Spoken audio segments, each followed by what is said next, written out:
জেলার যে পুরস্কারে এই স্কুল পুরস্কৃত, এবং তার থেকেও আমাদের আরেকটা গর্বের বিষয় যুক্ত হয়ে গেছে যে এরকম একজন মনীষী আমাদের পশ্চিমবঙ্গের অত্যন্ত গর্বের একটি প্রাথমিক বিদ্যালয় ফলতা প্রাথমিক বিদ্যালয়। আজকের এই ফলতা প্রাথমিক বিদ্যালয় আমরা এমন একটি অনুষ্ঠানে উপস্থিত হতে পেরে নিজেদেরকে গর্বিত। ছোটবেলায় এবং এই স্কুলের ঠিক উল্টো দিকেই আমরা থাকতাম। আমার স্মৃতি জড়িয়ে আছে আচার্য জগদীশচন্দ্র বোসের যে স্মৃতি বিজড়িত বিজ্ঞান কেন্দ্র, তার ভেতরেই আমরা থাকতাম।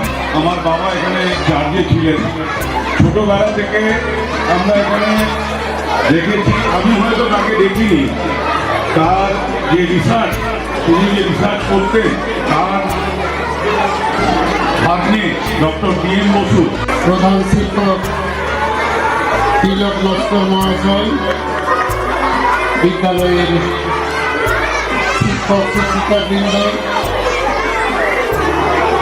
অশিক্ষক কর্মচারী এবং শ্রেণীর ছাত্রছাত্রীরা, সবাইকে আন্তরিক শুভেচ্ছা এবং অভিনন্দন।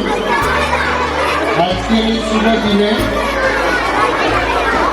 আচার্য জগদীশচন্দ্র বসুর জন্মদিন ৩০শে নভেম্বর ১৯৫৮ সালে।